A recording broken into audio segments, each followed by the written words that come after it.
We're live. Okay, Environment Sustainability Committee meeting, Tuesday, February the 23rd, 2021, 4:30. Order of business called to order. Item 2, declarations of conflict of interest. 0. I'll try that again. Is there any declarations of conflict of interest? Speak now, forever hold your peace. Approval of agenda? Mr. Chair? Yes? Could I just ask, I mentioned this to Ramona, to get an update on the position that we were asking the province would share amongst the 3 municipalities, right, Ramona? That's Stratford, Cornwall, and Charlottetown, the environmental officer. I just wanted to see if there was any update. Could we put that on the agenda? Environmental officer We discussed it here. consisting of what? Well, What would the terms of reference be? I don't know if you want to go into this now or if you want to add it to the agenda. It makes a difference. just want to add the agenda. She'll give me the information. Put it on the first item you have it on to. We'll add it under F.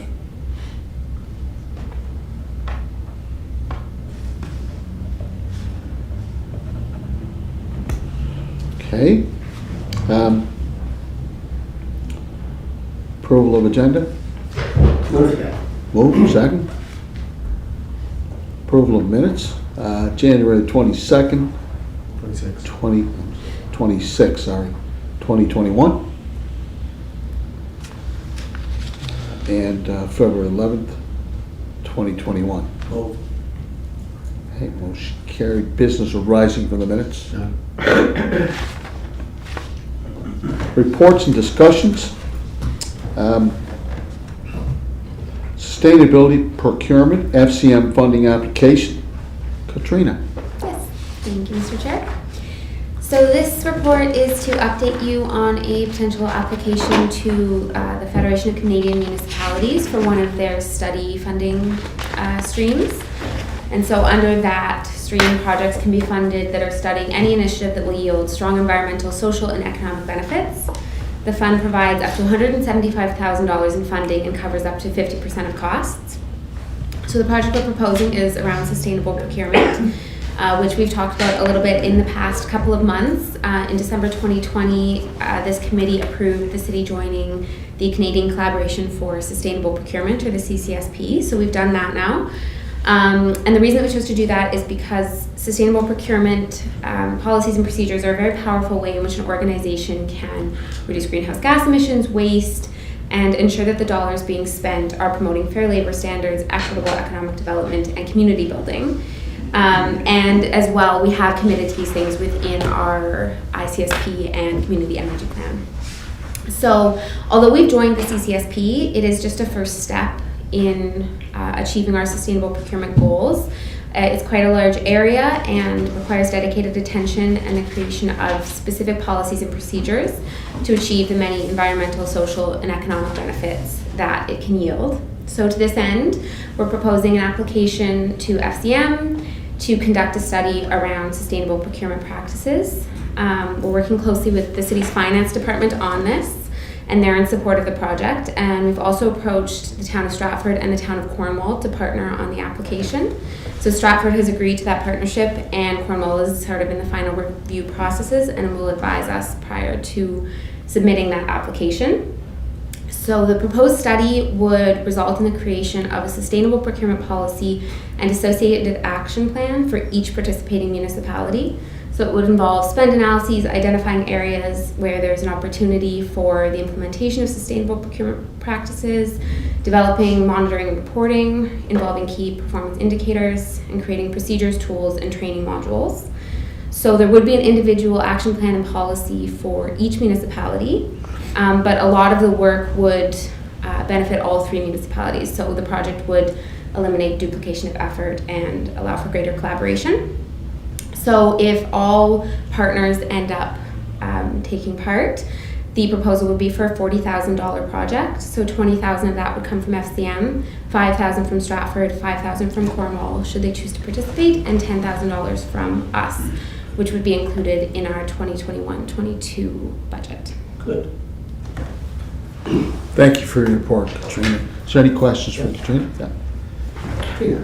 So when you talk about procurement for sustainable procuring goods and services more sustainably. Mhm.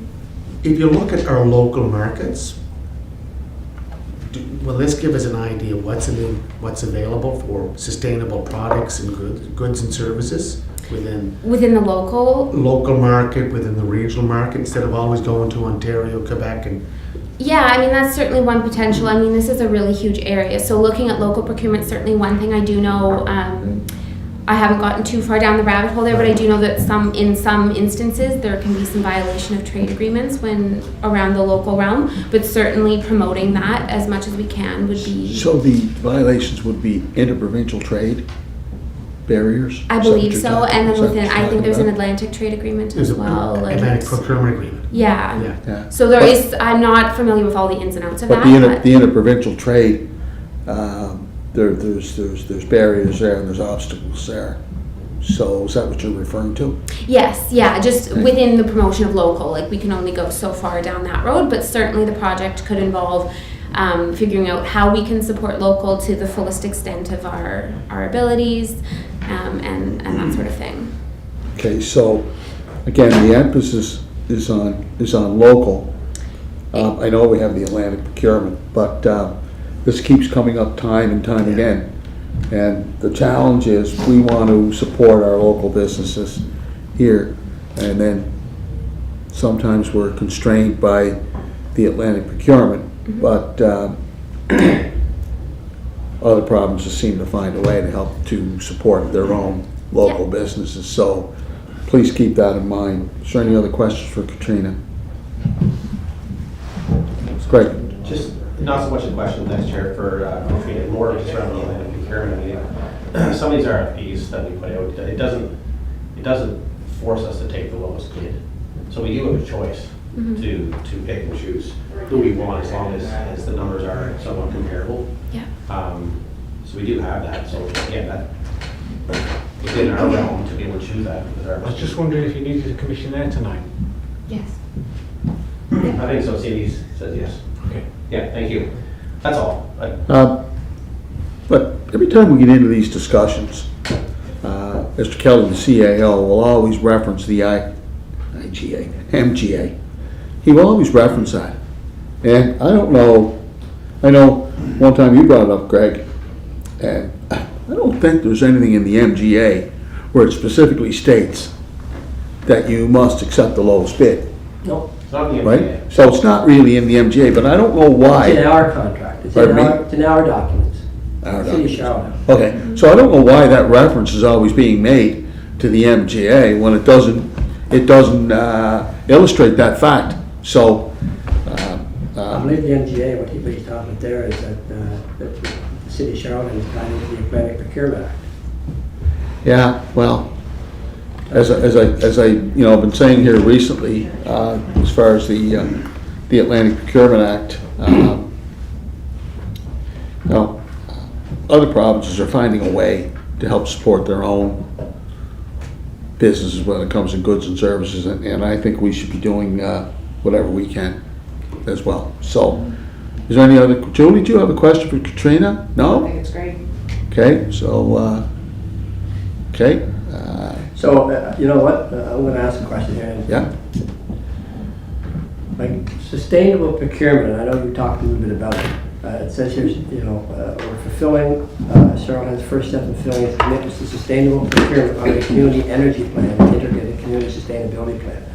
What, Katrina, I'm trying to get what benefit actually comes from, title's great, sustainable procurement practice. What does the city actually see from that, other than words? Yeah, no, that's a great question. So, I mean, part of the study would be figuring out kind of what benefits we wanted to target towards, because it's a really broad area. But, I mean, we could focus on things like low carbon procurement. So, like local procurement, for example, is one way to do that, making sure that we're not bringing goods from far away and all of the greenhouse gas emissions that are associated with that. Ways to cut costs. Potentially as well, it would, I mean, economic sustainability is a huge part of sustainable procurement as well. And better products for sustainability. Sorry? So also looking for better products to achieve better sustainability. Potentially, yeah, and so like a life cycle analysis as well, so things that are they may cost more upfront, but they'll last substantially longer, those types of factors taken into account. Anyway. cutting down the carbon footprint and getting products to us. Yeah, That's what's great about that's a big part of it. Exactly, and like to Katrina's point, it's hard for us to say because of the Atlantic Procurement Agreement, it's hard for us to say we want to pick a local company, but there are ways that we can build in some of the criteria in our evaluation, in our procurement process, that are going to incite those local companies from participating as well as being successful in their bids. Scoring's always important. Scoring, and even Yeah. supporting, like part of this could be supporting some local businesses, and these That's are right. some of the tenets of sustainable procurement. These Oh, are some of the things that the city's gonna be looking Yeah. at, and how can we help them prepare? But I do think it all comes back to what Greg said too. I mean, it's gotta be somewhat close. Yeah, Yes. You know, we can't just pick and choose, like, for example, take whichever one we want, although it's not close in what we're looking for, and not close in scoring. yeah. But a big part of it is, I think, too, determining what the appropriate scoring matrix would be and Right. what, you know, because of course we have to take the cost into account. So how much can we weight things like sustainability criteria, but yeah. So when you do that, Katrina, do you obviously interact with other departments that are looking to procure whatever is procured? Yeah. So you would work with them? Yeah, absolutely. So at this point, I've had meetings with finance as well as many of the department heads just to kind of get a baseline of where everybody's at. But certainly it will be a collaboration with finance in terms of procedure, but also with the departments who do a lot of procurement to make sure that any changes work for them as well. Right. Working outside the silos. Yes. It's hard to see over people's. Yeah, especially me. So, and again, striving for consistencies with all those departments. Yeah, exactly. So, Getting everyone. so is there a certain benchmark, or is there a certain ceiling that you strive towards? Is there a point that you want to reach? I think part of that will be the study and determining exactly what we want to kind of go after. Like I said, there's potentially like carbon footprint markers. There's more social diversity kind of markers. So determining what it is that we would like to go after, and then looking at best practices and working with the collaborative group to determine what our goals would be. And of course, you're inviting Stratford and Cornwall. And as you know, the city of Charlottetown is a full-service community. Stratford and Cornwall are not. Yeah. So we are offering services that they don't. So That's probably why we're paying 10,000, they're paying 5 and 5. Yeah, there'll be some more work to be done for Charlottetown certainly than there would be for the other two.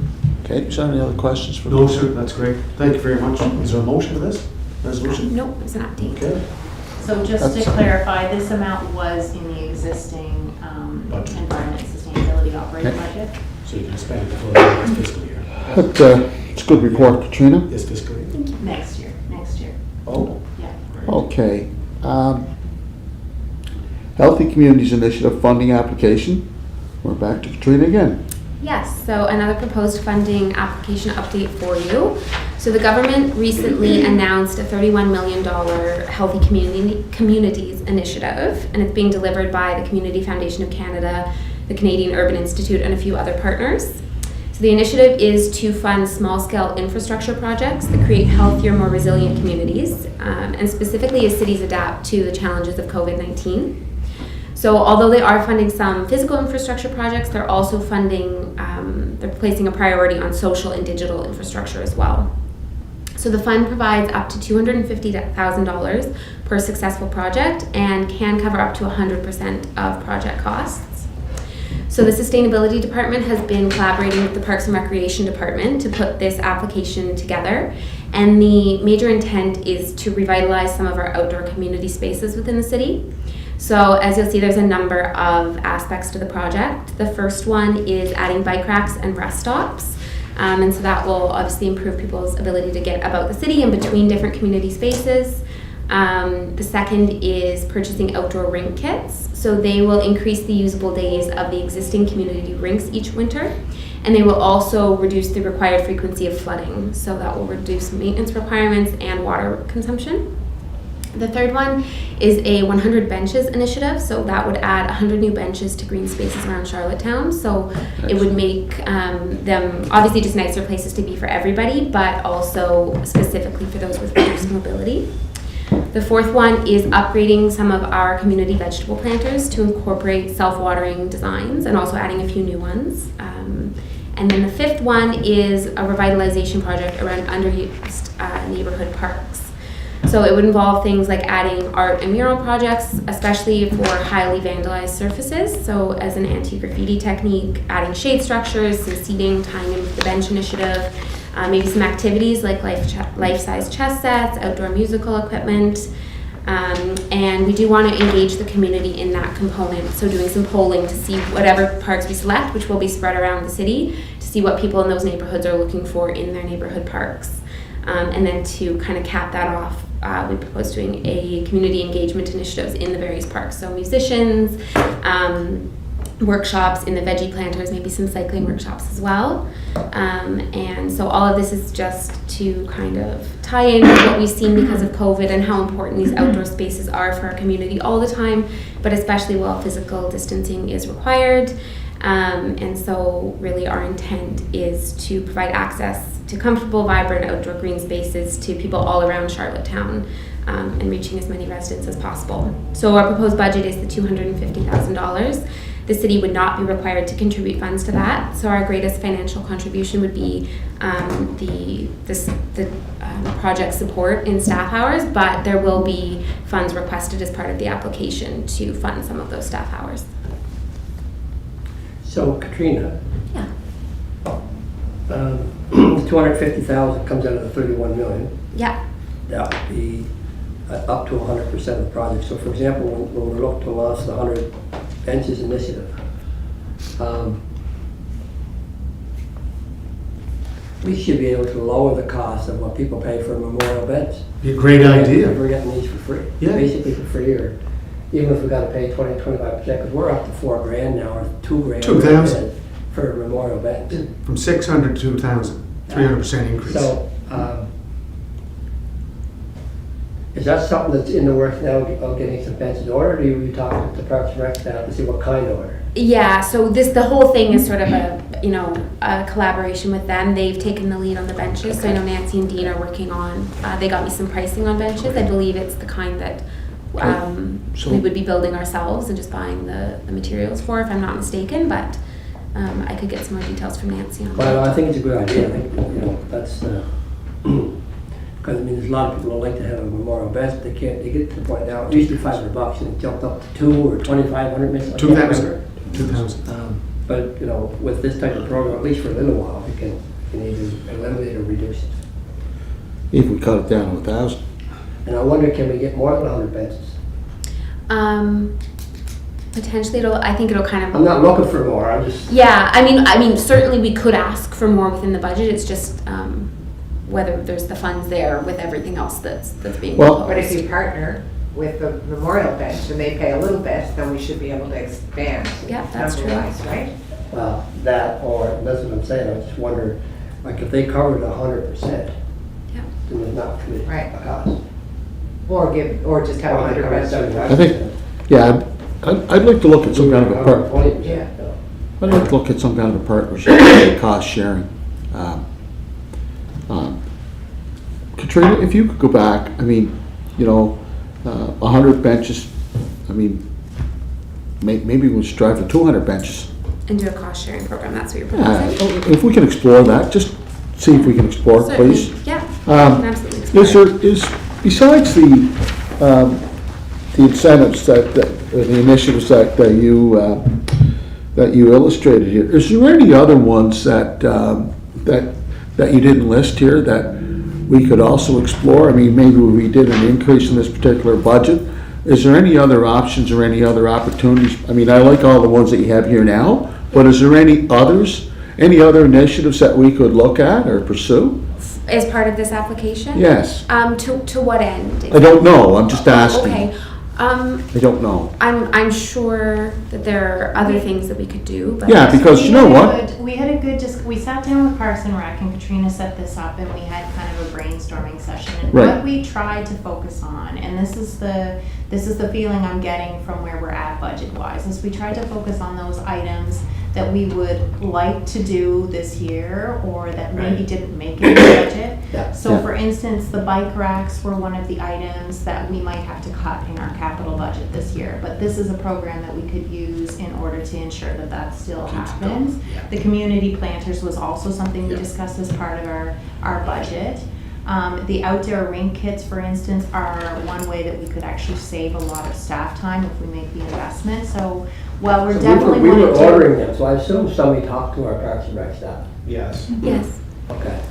Yes, absolutely. So this was developed in In collaboration. yeah. We sat down all together. figured, yeah. Katrina's been kind of doing the coordinating of it, but Dean and Nancy and Frank Yeah. have been actively involved. And the park benches have traditionally been under parks, or not parks, Public Works, Yeah. Public Works. Okay. But it's a But- little bit different park benches we're talking about. I know the memorial benches that you're talking about, those Different are. materials. Pardon me? Different materials? It's different It is. materials, Yeah. but we Different can structure. we'll go back and talk about the Yeah. benches and how we can maybe. The other thing you might want to consider too, Just 1 second if I may. Yeah. What do you mean by different materials? it's, There's the memorial benches with the metal, The wrought iron. the wrought iron, the kind of the heritage district ones. And then there's what we would put in a park, which would be kind of similar to, The you think, plastic bases. the plastic bases ones, but also sometimes we use the ones even where you just put your skates on. Do you know what I'm talking about? They're like a simple, they're made out of 2x4s wood. essentially. Yeah, like no they're- back on them. There's no back on them, they're a flat bench. So can we not, I mean, this doesn't, it just says park benches. We should be able to identify the type we want. Well, Parks did identify the kind they want for the 100 bench initiative. They said they wanted to build those simple benches because they can get quite a bit for a low amount of money, and that they can build them in-house. That said, I think what we would go back to is see where we're at in the budget. Is there a bit of room to throw in some of those more heritage style ones that we could put in a couple key locations correct. to I supplement think you this? go, you know what, you go to make the class, yeah, I don't, these making the benches, I mean, the memorial ones are really nice, the majority of them are already saved. I would talk to our Parks and Rec staff, but I think, I can see those in certain places, the ones they wanna make, but for the most part, I think everybody, the memorial ones is the ones that we'd like to see the most of. Yeah. Yeah. We So- did get some interesting feedback from the Arts Advisory Board. I don't know if you want to share that, Katrina, on. Great. this. Go ahead. Sure. Great, a lot of collaboration here. Yeah. Yeah, great. yeah. It's So I reached out to them because I don't know if you will remember, they did an initiative called Imagine Charlottetown, where Yeah. they reached out to the community asking for different public Down art at the Guild. ideas. And so we were curious whether any of those revolved around park spaces, because as I said, art is a part of this application. So we thought, that would be just a great way to get ideas that we already know the community is looking for. And the main thing that they saw in park spaces was a request for more seating, but it wasn't just more seating. Right. People thought that it was a really great way to incorporate art into the space, but also to have more non-traditional seating. So a bench is very formal, you're sitting next to someone or what have you. Picnic benches are a particular sort of thing. So what people were looking for, and I think they got 3 or 4 suggestions like this, looking for kind of more collaborative seating like you see at the Confederation Center for the Arts or out at the Legacy Garden, with cube style or just different things that would allow kind of more for gathering really than a bench. So And I agree with that 100%. Where my thought process comes is mostly our paved pathways, the walk trails, Yes, once yeah. a lot of the seniors should Yeah. take, we have a rest at the memorial beds. But yeah, what you're saying there, yeah, 100% agree. yeah. What even about the benching around base of trees? To offer shade and everything else. You see that in some cities where they'll build the actual benching right around the base of the tree. Yeah. I see Oh that. yeah, I have seen that. You see that quite a bit, and I said it gives people an opportunity to sit under the shade and Yeah. Read a book or. How do you feel about those? As long as they I'm give sure you enough can do is that they're space. not attached to the tree. Yeah. but they're- Yeah. you just build them around. Yeah. Oh, it doesn't touch the tree. Yeah.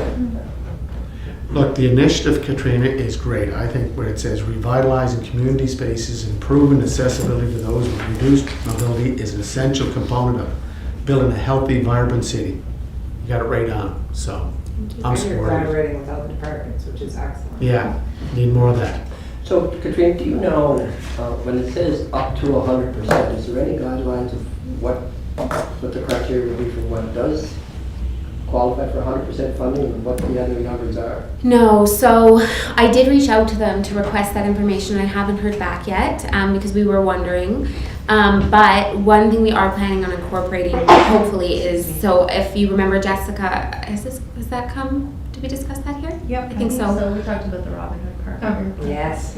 So Jessica has applied for funding for a project in Robin Hood Park to do kind of a similar initiative. It would include some more like tree planting, and it's a bit more intensive than we would be proposing here, but taking that funding, should we get it, and including that as part of this application so that we would actually be contributing, what is it, about $13,000 as well, and then the rest would be coming from them. But I am trying to figure out, get a more concrete answer of kind of We how want their to show a evaluation cash works. contribution. I Yeah. think we'd get evaluated a lot higher Oh, yeah. if we Just showed not- it. And we want to show a lot of in-kind time as well. Yeah. In order to get that amount.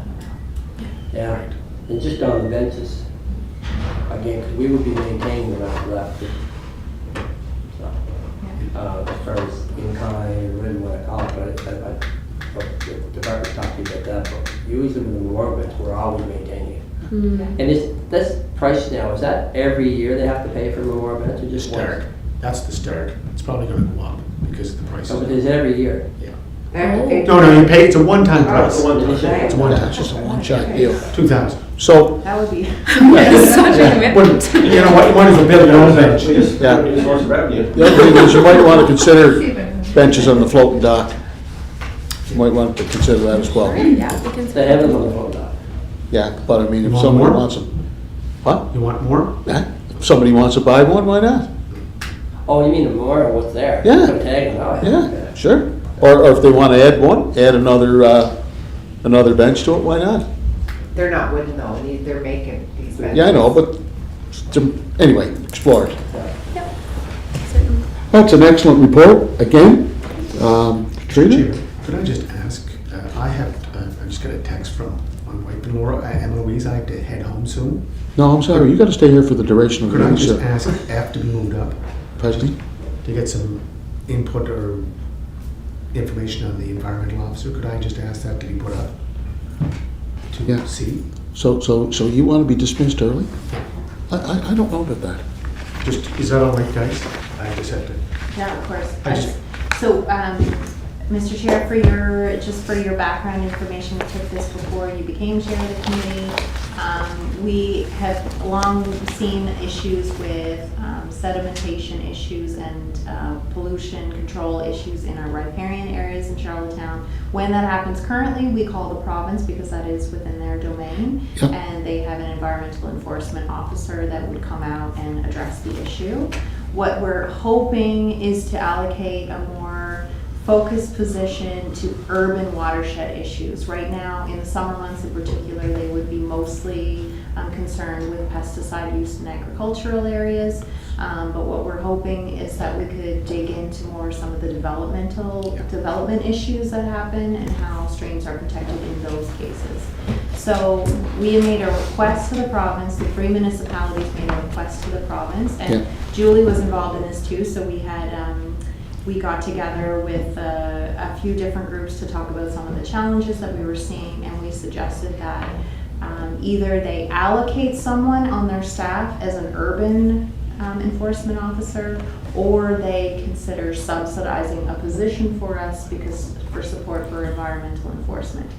So, Your Worship came to see me yesterday, checking in on that, Brad Caldwell, and sorry, long story short, I called him twice yesterday, and I was actually in Jones and stopped by his office, but he was booked all day yesterday, and I haven't heard from him, but I know that they have a response for us. I'm just trying to get through to him so that I can get that. So, Mr. Chair, this came from a discussion I had yesterday morning with the Minister of Education who's responsible for Charlottetown, Natalie Jamieson, and I believe she was talking to her husband, discussing the same issue with the councillor from the area, Councillor McCabe.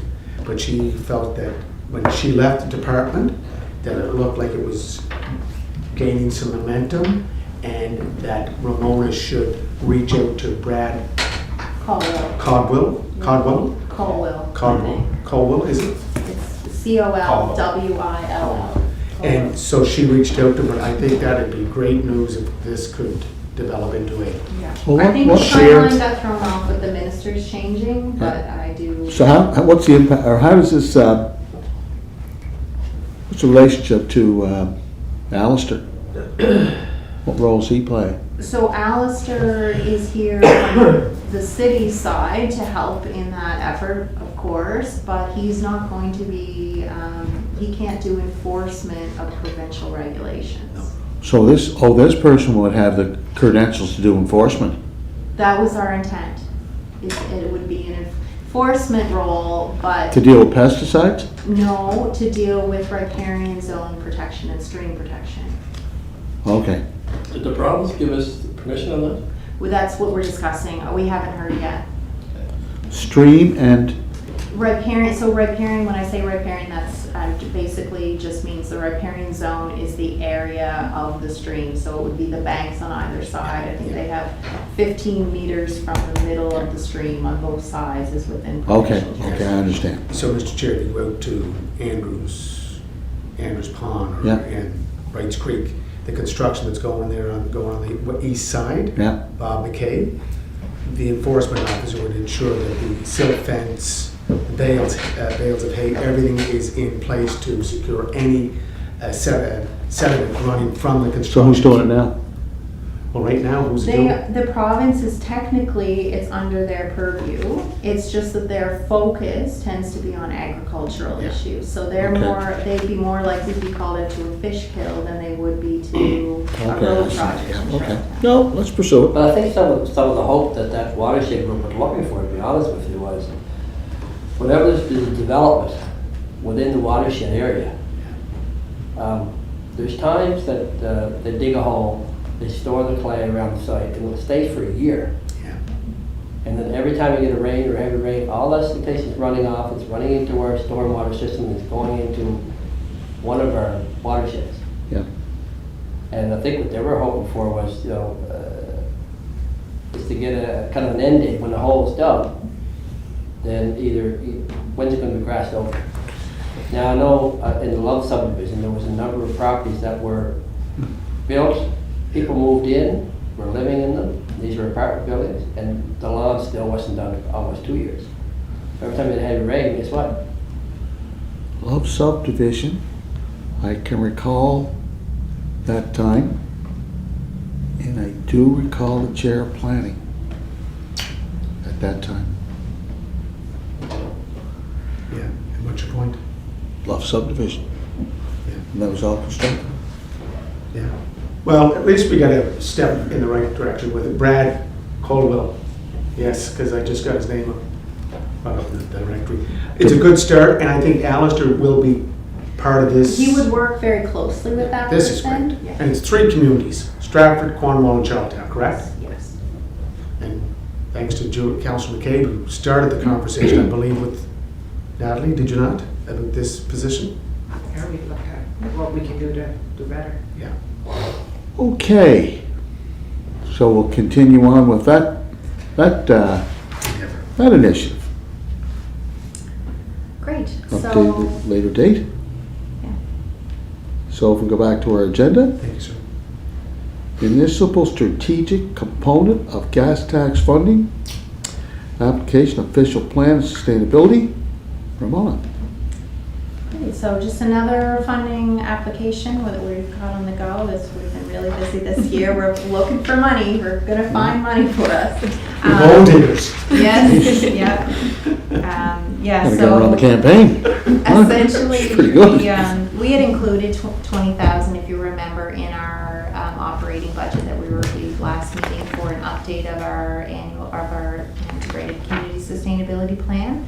So we would be due to put out a new plan in spring of 2022 if we were to meet our 5-year goal, which was what we stated in the plan as it is. So given that, we should be working on our public consultation this year. So they've just announced another opening of the municipal strategic components of the gas tax funding. So as you can see, that's for any sort of strategic planning, official plans, growth management plans are all eligible under that, as well as smaller scale wastewater and drinking water projects. My understanding is planning will be putting forward a new initiative to move forward with the official plan upgrade this year. And Alex and I will be working together on a joint application to apply for funding for the official plan component as well as for the sustainability plan component. So mine's a fairly smaller portion to the total than his. So I'd be looking for 20,000 to match our existing 20,000 to complete the plan, and he's looking for 400,000 to match Pretty his reasonable. 400,000. Yeah. So I feel like we have a good chance of at least getting some money from that. They want to support these types of official plans. Sustainability plan would be a good one for them to have in that program also. So that is due in March, and we will be submitting. So I just wonder, applications now. Ramona, can you flush out a little bit on the wastewater, drinking water projects? Under what's eligible, Yeah. it's anything related to wastewater or drinking water projects. It's just that the top, like the max amount is not as high. Let me see if I can bring it up here. So, My understanding is that Richard is working on an application as well. So Rich is aware of this, then? Yes, he is. Okay, Yeah. okay. did you need a motion, Ramona? I don't believe we do. Okay. My understanding is we don't because it's already in You the just have- budget. We're just looking for more money. Okay. No, excellent. Jessica, Community Gardens Planners Program. Thank you, Mr. Chair. So just for a little bit of background, the city currently has two programs that support food growing in our parks. So one is Community Gardens, which we have one of in Desprezay Park with the community group that runs that. And then we have what we call the Community Planter Program, which are raised wooden boxes at the moment that we have in 6 parks. And those are currently managed mostly by city staff. So what this report is proposing is that we roll out an actual application process, because right now we don't have any way to gauge public interest or accept interest or applications from the public or criteria for reviewing who can get them, who can't, what neighborhoods they should go in and not. Yep. So we're proposing that we have 2 applications, one for community gardens, which would be predominantly run by a community group but in a city park, and then another application separately for community planters, which would be supported by the city but also have a community engagement piece as well. So our target areas that are in the attachments were identified. So for the community planters, so that's basically food for the public for anybody that wants it, as opposed to the gardens, which have members and they grow food for themselves in plots. So the target area for the planters was areas with lower income, and then the target areas for the community gardens were areas of the city that have the highest density, where people are less likely to have a backyard to grow food in and such. So basically, just asking for your support to roll out an application. It doesn't commit us to anything. All the criteria clearly says that it's based on available budget and resources and a review by staff. But it will just allow us to gauge interest that's out there from the public to know whether or not it's something we want to grow or not, based on what interest there's out there. I noticed Hillsborough Park is not in here, and they had 4 planters that we put out there a few years ago. So I don't know, that probably wouldn't be included in this, and they continue to run theirs the way they run it. Yeah, my understanding is that's a youth program. That's a different one again. Yeah, so I don't think it has anything to do with. Yeah, no, so there's 2 of them. There's that one with the PI Wings Network. Mhm. They put on. But we had it up to 4 planters for people that wanted to grow their own vegetables. Mhm, I have seen them, yeah. So- Yeah, and there are other community gardens as well in the city that aren't on city property or managed by city staff. But this is specifically the ones that park staff are maintaining or Right, supporting. okay, so that, yeah, I see what you're saying. Yeah. So the other one just stay the same. Yeah, okay. So, Jessica, so have you identified 2 new areas or program is successful in getting off the ground in terms of the funding? So have you identified? specific areas. Yeah. So in the attachments, it kind of provides a very rough outline of the areas we would recommend. So for the planters, we outlined the areas of the city. So we used our GIS staff person Tyler to pull some stats together and do a map of the city to show where the pockets of lower income were. And so we circled those as being the more ideal neighborhoods for offering free food in the parks. And then for community gardens, neighborhoods that show as the highest density of people, so less. How do you know which ones are the lower income? Based on stats that we have access to. Stats Canada provides, you can do GIS work with Stats Canada, so you Okay. can say, I want to know everybody of this ethnicity by map. You can do everybody by income by map, or education level, or So we did a mapping lower exercise. income, underprivileged kids, all that kind of stuff. That kind of data. yeah, you could do how larger families by map. Well, Like corporations like Sobeys and that, whenever they go to village stores, they would look at that information, see what the average salaries are in certain communities. And that's one reason they would go into that.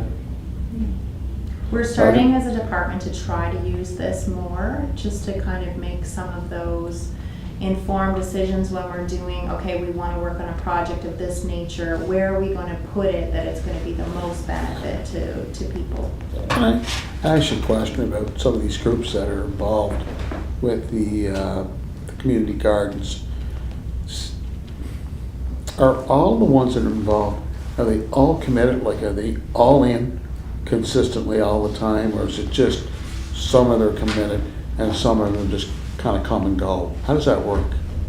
So I Do can you only know? speak to the one at Desbrizes, because that's the only one that the city's Yeah. really strongly involved in. Yeah, So there's a series of protocol guidelines Okay. that the community group enforces. We don't enforce that. So that's the Okay. responsibility of the group that they sign up to. And so people, when they get a plot, they have to meet a certain, like if they don't maintain their plot within a week or two, then they get like a warning from the person that coordinates. it. Okay, So they so- have a set of guidelines that they have to abide by, and if somebody doesn't maintain their plot, then they are in jeopardy of losing their plot. okay, so they police themselves. They police themselves. And we Oh. wouldn't want to get into policing. No, Ramon, I'm not suggesting that. Yeah. I just wonder sometimes, like I go by the community gardens and I see, I see some of the same faces that are there, they're very recognizable, I know who they are. You know, and they're very committed. And I just say to myself sometimes, is that commitment consistent right across the board with some of the ones that are involved? And I often wondered that just for my own, you know, my own curiosity. And that is the challenge, because Desbrizes has a waiting list of people that want to participate, That's right. and it's been the same people involved in that garden for a really long time. So it would be interesting if we had something like this to see what other interest there is out there. I noticed that what's not listed here, and I just wonder, is there any type of collaboration or partnership or potential for that with the Legacy Gardens? You know, I got a friend there that's heavily involved with the Legacy Gardens and provides the leadership for the farm center, Phil Ferraro, who I know quite well. And I wonder, is there, what do they have, Ramona, about 8 or 9 acres for the Legacy Gardens? Yeah, it's a So, very large area. are they at capacity? Do you know? I can't speak too much to it. I know Ramona probably has more history with that than I do. I do know we do offer support to them, like our seasonal staff were working in partnership with them this past year. Okay, I think there's always opportunity for partnerships and new Maybe- ideas. maybe we could reach out to Phil. Yeah. And, you know, maybe they're happy the way it is, maybe status quo's fine, maybe it isn't, I don't know. I just like to have that discussion, just to let them know that we're thinking about them, and I certainly appreciate all the work they're doing, and, you know, Legacy Gardens it has quite a catchment area in terms of the people they attract, and they do a great job. Julie? Thank you. And we volunteered, my little group that I run in the summer volunteered last year at the legacy garden, and they could use people all the time, and I'm sure that they're plugging in and can do a job to get young students that volunteer and helping with the need, because there's a lot of work that has to be done, weeding and stuff there. With these kind of things too, could we not look at hiring through like Jobs for Youth or post-secondary programs for some students to be involved? Like I really think if we could be educating people and we need to do better to educate people about these opportunities and things that are happening, and I don't know if we can plug into something like that in the city, but there's lots of grants for hiring students and they're always looking for people to be doing these kind of things and coordinating. Just wondering. We've been talking about that a lot with parks and on the Healthy Communities Initiative project. It's going to need some summer student support. Like this will likely need some summer student support. So those deadlines are coming up, right? So mid-March, you want to have those applications. I mean, it doesn't hurt to put the application in. And post-secondary. That's a good point. Good is, point. you know, you can have someone run it and oversee it. Set little programs and then hire a few kids and Jobs for Youth to go kind of. Julie, how many students at Colonel Gray would be interested in such a program? Well, I think that's what I mean. As long as they're registered with something like the Community Service Bursary Program or something, you could get kids in to volunteer because they'll volunteer, get some community hours that'll go towards a bursary of up to $1,000, $1,500 for their post-secondary. I think that's great. It's I just think about, that's wonderful. again though, it's a matter of promoting. Right now our bus program that took it a little while to get off the ground, people are crying for it all the time now. They just assume, right, that it just takes a little while. And as far as who would be involved as far as the school goes, Julie? Who would the point person be to help initiate such a program or to We have, foster? well, I mean, you could promote it through my department, and we also have teachers that teach like agri-science and stuff that could be promoting it, so, Okay. yeah, And Colonel Gray, and then of course Showtime Rural. absolutely. Yeah. Somebody on the line? It did that once when I was in here with the food council too. I don't know what was going on.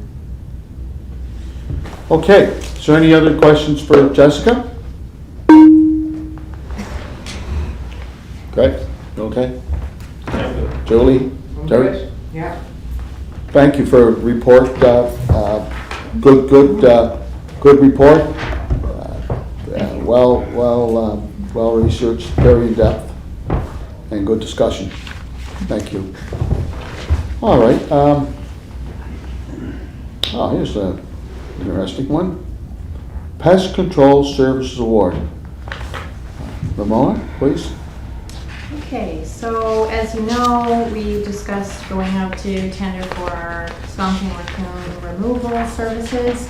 We do partner with Public Works on this tender, so we put out a pest control services. They do the component for city facilities, and we do a component for skunk and raccoon control. It just allows us to do one tender. So we're only looking at, our committee is only responsible for awarding the skunk and raccoon component. But I did include the bid sheet in your package, which notes the bids on both sides. So in the second column, you can see we've got bids for the skunk and raccoon control services. So we got bids from Abel Pest Control, Rent-A-Kill, and Atlanta Graduate. We had discussed, we got a couple different types of pricing. So if we were to remove the service altogether and we were just to refer residents in a scenario where they needed a referral for it, they would, and we just wanted to do it on a case-by-case basis, they would charge us $125 for Abel, $41 for Rent-A-Kill, and Atlanta Graduate would charge $150. But essentially, my understanding from the committee is we do want to move ahead with the service as we've typically provided. So that would be a 3-year sort of all-inclusive service from them for skunk and raccoon removal. So our low bid on this case was Rent-A-Kill at $29,151 for the 3-year term. And they met all the other requirements of our tender, so our recommendation here is to award to Rent-A-Kill for the service. And they are a local chapter, right? They have a local chapter here. They currently, I will tell you, Rent-A-Kill has the existing tender for pest control services for city facilities, and Atlantic Graduate had the pest control for skunk and raccoons. And according to this bid, basically we're switching companies. So Atlantic Graduate will now take care of pest control for city facilities, and Rent-A-Kill will take care of skunk and raccoon. It is an increase to the cost that we paid previously, so I outlined that in the report. We were paying last year just under $7,000 plus taxes, and the service is now going to be $9,717 plus applicable taxes. So I will need to make that adjustment in our operational budget. But otherwise, at this point, unless we want to make real changes to the service or remove the service, I would recommend that we just go ahead with Rent-A-Kill. Has there been, when we talk about the service, so is the service status quo, Ramona? It'll continue to be, so this company, I know one of the questions got asked, how do we handle it on evenings, weekends, Yeah. Fridays, that sort of thing. So Yeah. Rent-A-Kill has assured a 24-hour, 7 days a week service, Wow. and that they would respond to any customer calls within a 4-hour period. So we do have that outlined. Geez, that's great. In their report. And if for some reason they were not able to do it, they would trip the trap so that it wouldn't, or collect the trap so that it wouldn't be able to capture an animal and it'd be held. Okay. Good. Any questions for Ramona? I think that's a benefit right there. I think it is too. We can cover. I agree with you. I think that's fantastic. And Ramona, like you said, that was one of the issues over the last couple of years that we were struggling with. Yeah. And I'm certainly happy that that's been addressed. Great. Greg? Yeah, so a couple of things. So again, we talked about, the focus in last night's meeting, the focus at the start of this meeting is supporting local, first and foremost. So I know this is a national company, the Rent-A-Kill, and I don't know how many employees they have here, but we also have another company here that's been giving service to the city for a number of years that are very local, that pay taxes here and everything else. So if we were really serious about supporting local, then we would certainly consider Atlantic Graduate because again, a lot of the employees are residents of the city, and so if we are serious about supporting local, then this is the type of one that I would certainly encourage us to support, unless it's just all fluff talk but anyways, just throw it out there. All things equal, they've done a good job, and Well, I'm not interested in getting the legal battle, so I'll leave that with you guys to discuss. Because legally, I prefer to go the legal way. And legally, the one that wins it is the one that's wanted there. They can do it, they prove they can do it. Usually, this is kind of used loosely when we say that we could take any bid we want. You've got to have a reason to take a different bid than the lowest bid. It's got to be documented what that no, I know, is. but I'm saying if all things equal between all these bids, if they both can do the job, which Ramona can both do the jobs. Yes, they both met everything. So if they met all the criteria, then this is a true sense of supporting local or not supporting local. But there is a local chat, they are here. But how many employees? I mean, that's like, Ramona, how many? Yeah, I'm just looking at that. I will say that what we outlined in our evaluation criteria would have needed to have specified somehow that we would favor a locally owned business versus a chapter of a national business. We just said financial proposal and do they meet the specifications. So both Atlantic Graduate and Rent-A-Kill would get the same marks on that, and it would be just a straight on the proposal. Low bid gets 60 points, and there would only be 48 points for Atlantic Graduate. So it would be hard for us to justify changing who we award to because of how we outlined the RFP. If we had put certain things in there. but that's the argument we're making. Yeah. But that's the argument we're making last night. Yeah. There's nothing about supporting local. Like, we won't put anything just supporting local. So. And I think, Greg, my thing, I don't disagree with what you're saying, but I think we have to do it the legal way. There has to be things in there that you'll be able to get scored on, or however staff feels they can do it. I don't think we can just sit here every day and say, you know what, that's not a local company, I don't like them, let's go with the next one. They're close enough, yeah, let's give it to them. Why would, I think you have to have criteria in place to be Yeah, able but to. why did the discussion happen last night, and why did the discussion Well, start I didn't initiate today? discussion. No, it's been talked about, so I'm just kind of curious, are we serious about supporting local? And if we are, then, Well, then put a motion on the floor, Greg. but if we're not supporting local, then don't support local.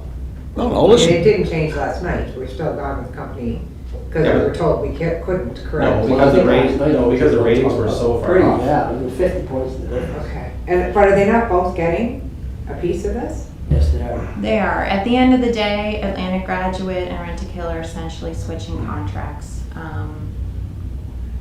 But I think that's a conversation for audit and tendering to look at. I think this highlights what Katrina spoke to earlier, right? Is right now we don't have the ability to score in other ways, right? So if you do sustainable procurement and go down that road, you'd have the criteria and framework to look at that in a different way. But I don't think any of our tendering processes have any marks rewarded or any things rewarded to local companies right No. now. See, I could be wrong, but my understanding is we're under the Atlantic procurement, and unless we want to break away from that, and they come up with their own rules, but then we don't get the benefit of bulk, if you will. And Does- that's if the MDA, the government allows us to break away from the Atlantic procurement. So can different municipalities just come up with their own rules? I don't know. Well, it's not so much that, it's the, okay, so all things equal between the two companies, okay? So in the tender package, does it say that we have to take the lowest price? But you have to have a reason why you're not. Yeah, and the reason is that we're going to support local, because that is the push by the province, and that is the push that's been stated by you, Councillor Tweel. You sat here last night, you used the mask, you said, look, support local, it's right here, right? And you tried to win it over for Doug. So I For don't who? see why this would be For different. who? Right? So I guess my point is, if we're gonna argue on one side, then you have to be able to argue the other side. But see- It's good yesterday, why isn't it good today? Yeah, but see, I can't argue that from the chair. I said, if you'd like to put a motion on the floor, knock yourself out. Well, Go ahead. I'll put a motion on the floor. Okay, go ahead. Atlantic Graduate. Lance Graduate, okay. We have, But a small cost difference. so you put the motion on the floor. I'm not prepared to get to a legal. Okay, so Julie? Well, I'm sorry, I have no problem supporting, but is this illegal? Is this something that can get us into trouble legally? Can someone give me, it is Ramona? I can't see how it wouldn't be. Okay, They I'm met not the gonna support criteria. something. Okay, so what's the Not vote? that I'm, What's the vote? Does our tender say in it, Ramona, that we have to go with the lowest bid? Because if it does, then so be it, then the argument's over. But if it doesn't say, because we didn't do it, we didn't do it with the fire station. Okay, didn't? We didn't. But we didn't. We didn't take the recommendation for the fire station, and we're told by Peter Kelly that we're not in a legal issue. There was something else we just awarded, that wasn't the lowest bid, and we're forgetting which one it was. So we seem to be picking and choosing on other applications. I don't know, I mean, it depends what you consider a local company. I mean, does this other company we're talking to, do they have employees here that work here and get paid here? Yeah, yes. so. And You they're consider based them out out? of their Atlantic chapters out of Nova Scotia, so, yeah. I'm looking. Do they at have people the- working here though, Ramona? Yes, they do, they do. They list their staff that's here. So it just says under the evaluation criteria, we'll outline the primary considerations that will be used in the evaluation and consequent awarding of this RFP. Do they meet the specification? And then there's a point value, and then there's the financial score. So the score of the two would make up their final score. It doesn't say, like on the fire station, was there not other reasons, like they There didn't was. meet, like their score on, because we've awarded not to low bid before, but it was because they didn't meet a full in-depth evaluation with their project management experience and everything was low, and their financial score was not enough to give them a total winning score. In that case, Yeah, you and would the fire award hall to was her. like 2.5 points and it was $100,000 difference. No, 2.5 points. The second time the fire hall came around, it was further in points than it was initially, and the cost wasn't as far.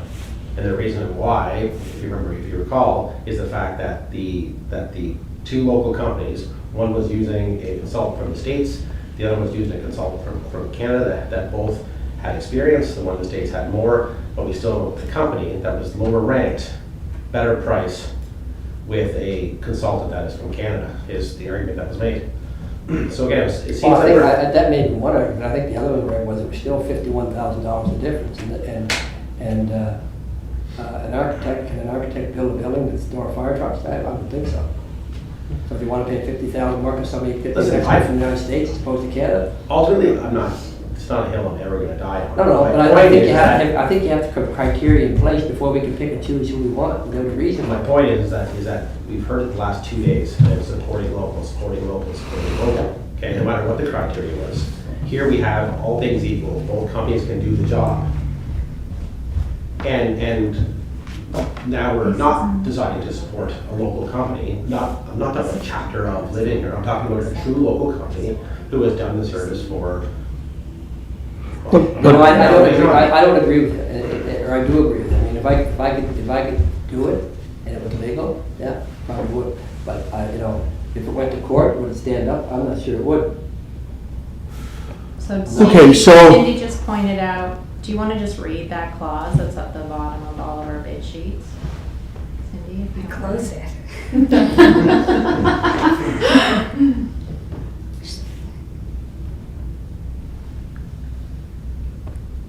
But they have an office here, right? They have an office here, they've been serving PEI customers through their PEI office for 22 years, and they, They've been here for 22 years? yes, and they also call themselves their local pest control service. Wow. Just because they're, and that's the difference, right? They've been here is- 22 years. 22 years. 22 Wow, they're a years. local company. Yeah. And so what's the difference between a chain that's owned by a local person? It's not. So it says the city of Charlottetown is not bound to accept the lowest or any quote received. Yeah, that's what they've always said. Yes. Yeah, so That no, said, would have that to hold up reason in those court though, right? anyways, it Is doesn't the- sound like there's any appetite. I put the motion, just kill it if you guys wanna kill it, but there doesn't seem anybody here that's in favor of doing a graduate, so. That's because I used to chair the autumn tendering. I know they can take you to court. If you don't have a reason or a documentation of a reason, then, yeah. Like years ago, we had an asphalt company that won the lowest bid. But we had history from the service from the previous years. Didn't want them. So we were able to not take them because of that history. So there's usually something in there. Because you start going down this road, unless you have criteria to follow, it just becomes, every month, it becomes somebody's company that somebody else likes, and they want to come up with a reason why they I'm don't only want jumping on the support local course that was led at this table last night by Councillor Tweedle and stuff about another, and I'm just simply saying, geez, that's a good idea, Councillor Tweedle, we probably should go with that. Yeah, but And there's a Clearly, it's just pick and choose when we support local. But there's a difference. This company's here for 22, no, but this company's here for 22 years. We keep awarding companies outside of the province, right? So these people, tell me if I'm wrong here, Ramona, but is this company that's here for 22 years, they paying taxes? Yes. So they're paying taxes and they're hiring islanders. So it's a lot different than airmailing it out of the province. So there's no comparison. People that are doing the stuff that Andrew yesterday you're referring to, Councillor Tweedle have employees here. Pardon me? Just- Anyway, you put the motion on the floor. Absolutely. I can't put the motion on the floor. You put the motion on the floor. What's the vote? Terry? to. I said I was standing for vote. An issue that could put us in. Okay. Julie? I have to trust the staff saying that we can't get legally, Okay. I'm not interested in. Okay, so the And I vote's- want to ask clarification, did we not also say that we were going to go back to finance to look at extra something in our tendering processes moving forward? Did we not say that last night? With regards to what? With Oh, supporting benefits of local? supporting local? I've been asking that for months. Anyway, It does tie into the sustainable procurement work that we discussed earlier too. okay, so votes 2-1. Defeat Greg's motion, correct? No, no one seconded it. No one seconded, okay. No one seconded. So can I have a motion to approve staff's recommendation? Yeah. Moved by Terry. Greg? What's that? How do you vote? Oh, opposed. Post, okay, 2-1. Motion carried. Motion to adjourn. I just want to bring up one small item under new business, if that's okay, folks. As you know, we have our own pesticide bylaw. What I'd like the committee to explore is the possibility of giving that responsibility back to the provincial government. And the reason why I say that is that there's, let's say, 70 municipalities across Prince Edward Island. Maybe the province could take on the responsibility, bring in legislation for pesticide enforcement from an urban or a suburban setting. They have I would say that they have the resources, they have the expertise, people with the credentials and qualifications. It takes the onus off us. I think we got a lot to do now. So I just bring it up for the committee's consideration, if we could explore that. Would you be open to that, members of the committee? And you know what? I think we're down this road now, Mitchell. I know, but you know what, Terry, it doesn't hurt to look at it and have that discussion with the province. And let the province handle it. Well, I got a good idea what the province is gonna say, but you can ask them if you want. No, are you okay with having the dialogue? Are you okay with having the dialogue? I don't care. Julie? Is that what, from you on this or staff on this? No, I'm bringing forward a suggestion, a recommendation to explore it. I think it'd be better equipped if it was in the hands of the provincial government, and then they could have consistency right across the board when it comes to cosmetic pesticides. So when you ask them that, and at the same time we're asking them to give us jurisdiction on siltation. It's different. It's a different. No, but we're asking the We're province on planning. one hand to give us permission to. Yeah, but that's planning. But that's planning, Terry. Okay, well, does staff support, good point, Julie, does staff support that initiative, if you will, that go back to the province and get the province to look after pesticides as opposed to the city, within the city? Let's explore it. I'm asking the staff if they agree that that's the best move. If they agree, then I'm 100% on board And to maybe explore they it. could talk about whether they agree, Yeah. rather than be put on the spot tonight. Yeah, you just can't put them on the spot right now. I mean, they gotta look Put us on into the it. spot. So, okay, well, if staff can go back and come back Yeah. with their thoughts at the next meeting, then we Yeah, can. yeah, that's fair. That's fair. Thank you. Move for adjournment? Yeah. Yep. Second? Thank you. Staff, as always, a great job. Keep up the good work. You're always good first.